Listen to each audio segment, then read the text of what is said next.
नमस्कार। आज का ये video rich dad poor dad इस बुक की समरी का सेकंड पार्ट है। इस बुक की समरी का फर्स्ट पार्ट आप यहाँ आई बटन पर क्लिक करके देख सकते हो। पहले पार्ट में हमने अमीर बनने के 3 रूल्स के बारे में बात की थी और आज हम अगले 3 रूल्स के बारे में बात करेंगे।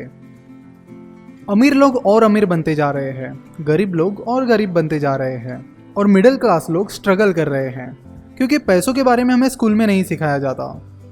स्कूल में हमें स्कॉलास्टिक और प्रोफेशनल स्किल्स के बारे में सिखाया जाता है पर हमें फाइनेंशियल स्किल्स के बारे में नहीं सिखाया जाता। इसलिए आज डॉक्टर्स, इंजीनियर्स, मैनेजर्स एटसेट्रा जिन्होंने स्कूल कॉलेजेस में अच्छे ग्रेड्स लाए थे वो आज अच्छी सैलरी होने के बावजूद भी फाइनेंशियली स्ट्रगल कर रहे हैं। पहले 3 रूल्स के बारे में हमने पिछले वीडियो में बात की थी, तो अब चौथे रूल से शुरुआत करते हैं। तो चौथा रूल है कि आपके पास हमेशा मल्टीपल इनकम सोर्सेस होने चाहिए। बहुत सारे लोगों का एक ही इनकम सोर्स होता है और वो है उनकी सैलरी। वो कहते हैं कि वो बहुत सेफ खेलना चाहते हैं, इसलिए वो सिर्फ सैलरी पर ही डिपेंड रहते हैं, पर वो ये नहीं समझ पाते कि एक ही इनकम सोर्स पर डिपेंड रहना कितनी बड़ी रिस्क है। 3 टाइप्स के इनकम सोर्सेस होते हैं: ordinary income source, passive income source और portfolio income source. Ordinary income मतलब आपकी सैलरी, पैसिव इनकम मतलब रियल एस्टेट और उस जैसे इन्वेस्टमेंट से कमाया हुआ इनकम, और पोर्टफोलियो इनकम मतलब स्टॉक्स, बॉन्ड्स एटसेट्रा इनसे कमाया हुआ इनकम। दुनिया के सबसे richest person mister Jeff Bezos portfolio income की वजह से दुनिया के रिचेस्ट पर्सन हैं। उनके पास अमेज़न का करीब 17% स्टेक है। सिमिलरली मिस्टर वॉरेन बफेट भी पोर्टफोलियो इनकम की वजह से ही अमीर बने हैं। वही डोनाल्ड ट्रंप और इस बुक के author Robert Kiyosaki passive income की वजह से अमीर बने हैं। रिच डैड हमेशा रॉबर्ट से कहते थे कि तुम्हें अपना ऑर्डिनरी इनकम जल्द से जल्द पैसिव या पोर्टफोलियो इनकम में कन्वर्ट करना चाहिए, यानी अपना पूरा ध्यान एसेट कॉलम बढ़ाने पर देना चाहिए। अगर आपके पास अच्छी अपॉर्चुनिटीज आ रही है पर उस वक्त आपके पास पैसा ही नहीं है, या अपॉर्चुनिटी आपके सामने है पर आपको दिख नहीं रही है, तो उसका मतलब है कि आपके पास फाइनेंशियल इंटेलिजेंस नहीं है। दिमाग हमारा सबसे पावरफुल एसेट है। अगर आप उसे अच्छे से ट्रेन करते हो तो आपको कई अच्छी अपॉर्चुनिटीज ढूंढने में और उन्हें ग्रैब करने में मदद होगी, जिससे आप बहुत सारी वेल्थ जनरेट कर सकते हो। और रिच डैड का अगला रूल इसी के बारे में है। तो 5वां रूल है आपको लर्निंग पर यानी सीखने पर फोकस करना होगा। आपको अपने माइंड को फाइनेंशियली ट्रेन करना होगा। आपका माइंड फाइनेंशियली ट्रेंड होगा तभी वो फाइनेंशियल अपॉर्चुनिटीज को देख पाएगा। कोई भी चीज़ सीखते वक्त आपको अपना माइंड खुला रखना चाहिए। बहुत सारे लोग जब उनके सामने कोई नई आइडिया आती है तो वो उसे पूरी तरह नहीं सुन लेते, पर जो लोग सही में इंटेलिजेंट होते हैं वो नई आइडियाज़ का स्वागत करते हैं और बोलने से ज़्यादा सुनने पर फोकस करते हैं। जो अलग अलग एसेट्स हैं जैसे कि रियल एस्टेट, स्टॉक्स, बॉन्ड्स और बिजनेसेस, इनमें से किसी भी एसेट में इन्वेस्ट करने से पहले आपको अपना माइंड खुला रखकर उसका स्टडी करना होगा। मिस्टर रॉबर्ट कियोसाकी ने अपनी और एक book rich dad's guide to investing में इन्वेस्टिंग के विषय पर विस्तार में चर्चा की है, तो आगे चलकर हम उसकी भी समरी कवर करेंगे। बहुत सारे लोग लर्न पर फोकस नहीं करते हैं, वो फोकस करते हैं अर्न पर। वो बहुत मेहनत करके पैसा तो कमाते हैं पर उन पैसों को ठीक से मैनेज नहीं कर पाते और लगातार कोई ना कोई फाइनेंशियल प्रॉब्लम में फंसते रहते हैं। फाइनेंशियल नॉलेज ना होने की वजह से लोग उनके आसपास चल रही गेट रिच क्विक स्कीम्स के शिकार बन जाते हैं, जिसमें स्कीम चलाने वाले लोगों को ज़्यादा रिटर्न्स का लालच देते हैं और बाद में लोगों के पैसे लेकर भाग जाते हैं।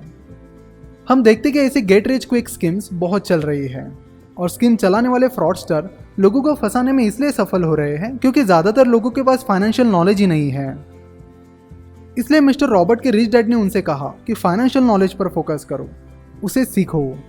फाइनेंस और इन्वेस्टमेंट्स के बारे में सीखना एक लाइफ टाइम लर्निंग प्रोसेस है। जब भी तुमसे गलती होगी तो तुम उससे सीखो और अगले टाइम और अच्छा करो। गलतियों से बिल्कुल भी मत डरो। जब कोई जीतने के लिए खेलता है तो गलतियां होती है, तो इम्पोर्टेंट है कि उस गलती से सीखकर अगले टाइम और बेहतर परफॉर्म करना। रिच डैड ने मिस्टर रॉबर्ट को रिस्क मैनेजमेंट सीखने के लिए कहा।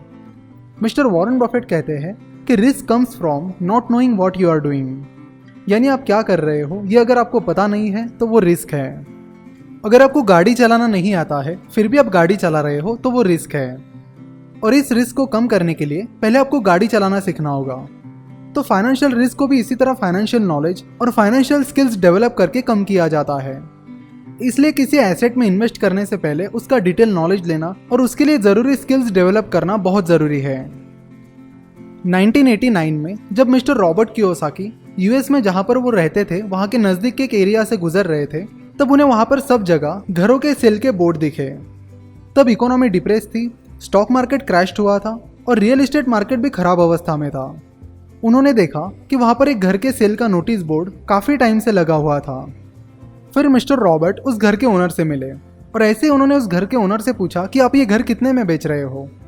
तो उस ओनर ने कहा कि कई दिनों से मैंने ये बोर्ड लगाया है पर कोई भी ये घर देखने के लिए या प्राइस पूछने के लिए भी नहीं आया, तो तुम ये घर देख लो और मुझे अपनी प्राइस बताओ। मिस्टर रॉबर्ट को वो घर बहुत पसंद आया और उन्होंने उसे $20,000 में खरीद लिया। उन्होंने तुरंत उस घर में किराएदार रखे। फिर 1 साल बाद उस एरिया का रियल एस्टेट मार्केट जब धीरे धीरे उभरने लगा, इन्वेस्टर्स उस एरिया में घर खरीदने लगे। उस टाइम उन्होंने वो $20,000 में खरीदा हुआ घर $95,000 में बेच दिया। उसके 1 ही महीने बाद उन्हें एक अच्छा अपार्टमेंट मिला जिसके ओनर जर्मनी से थे। उन्हें उस एरिया के रियल एस्टेट मार्केट के बारे में ज़्यादा जानकारी नहीं थी, वो बस जल्द से जल्द उस अपार्टमेंट को बेचना चाहते थे। मिस्टर रॉबर्ट ने उनके साथ अच्छा बार्गेन करके वो अपार्टमेंट $300,000 में खरीद लिया और 2 साल बाद उसे $495,000 में बेच दिया। उन पैसों से उन्होंने फिर से एक डिप्रेस रियल एस्टेट मार्केट में एक अपार्टमेंट खरीदा और जब वो रियल एस्टेट मार्केट रिकवर हुआ तब उसे बेचकर अच्छा प्रॉफिट कमाया। तो इस एग्जाम्पल की मदद से मिस्टर रॉबर्ट हमें बताते हैं कि कैसे एक छोटी अमाउंट को आप एक बड़ी अमाउंट में तब्दील कर सकते हो, पर उसके लिए आपके पास उस एसेट से जुड़ा फाइनेंशियल नॉलेज होना चाहिए, तभी आप अच्छी अपॉर्चुनिटीज को ढूंढ पाओगे। मिस्टर रॉबर्ट को लैंड, प्रॉपर्टीज और छोटी कंपनीज में इन्वेस्ट करने में इंटरेस्ट है, इसलिए वो अपने फाइनेंशियल इंटेलिजेंस और कॉमन सेंस की मदद से उनसे जुड़ी अपॉर्चुनिटीज को ढूंढते हैं। तो आपको जिस एसेट में इंटरेस्ट है आप भी उसका फाइनेंशियल नॉलेज लेकर अपॉर्चुनिटीज को ढूंढिए। रिच डैड का 6वां रूल है, पुअर और मिडिल क्लास लोग पैसों के लिए काम करते हैं, वही अमीर लोगों के लिए पैसा काम करता है। रिच लोग अपने एसेट कॉलम को बढ़ाने में लगे होते हैं। उस एसेट कॉलम से उन्हें जो इनकम मिलता है उसे वापस वो एसेट कॉलम में री इन्वेस्ट करते हैं। इस तरह उनका पैसा उनके लिए लगातार काम करता है। किसी एसेट क्लास में इन्वेस्ट करने से पहले जिस शख्स ने उस एसेट में पहले इन्वेस्ट किया है या जो लोग उस एसेट में इन्वेस्ट करके सक्सेसफुल बने हैं उन्हें आप मिलो। अगर मिलना पॉसिबल नहीं है तो उनके बारे में पढ़ो और उस एसेट क्लास के बारे में डीप नॉलेज लेने का प्रयास करो। तो ये थे मिस्टर रॉबर्ट कियोसाकी के रिच डैड ने उन्हें बताए हुए 6 रूल्स। इन 6 रूल्स की सबसे महत्वपूर्ण बात यह है कि आपको इन्हें अमल में लाना होगा, तभी आप वेल्थ क्रिएट कर सकते हो। अब ये आपके हाथ में है कि जो पैसा आप कमाते हो उसे पूरा खर्च करके आपको पुअर और मिडिल क्लास की कैटेगरी में रहना है या उसे एसेट कॉलम में डालकर आपको रिच बनना है। So take action, that is very important. Rich dad के ये 6 रूल्स इस वीडियो को शेयर करके ज़रूर अपने सारे फैमिली मेम्बर्स और फ्रेंड्स तक पहुँचाएं और ज़रूर हमारे चैनल finooceans.com को सब्सक्राइब करके इस बेल आइकन पर भी क्लिक करें ताकि आपको हमारे सारे वीडियोस के नोटिफिकेशन मिलते रहे। हम ऐसी ही बुक की समरीज हर शनिवार को अपलोड करते हैं। हमसे जुड़े रहने के लिए और वीडियो देखने के लिए धन्यवाद।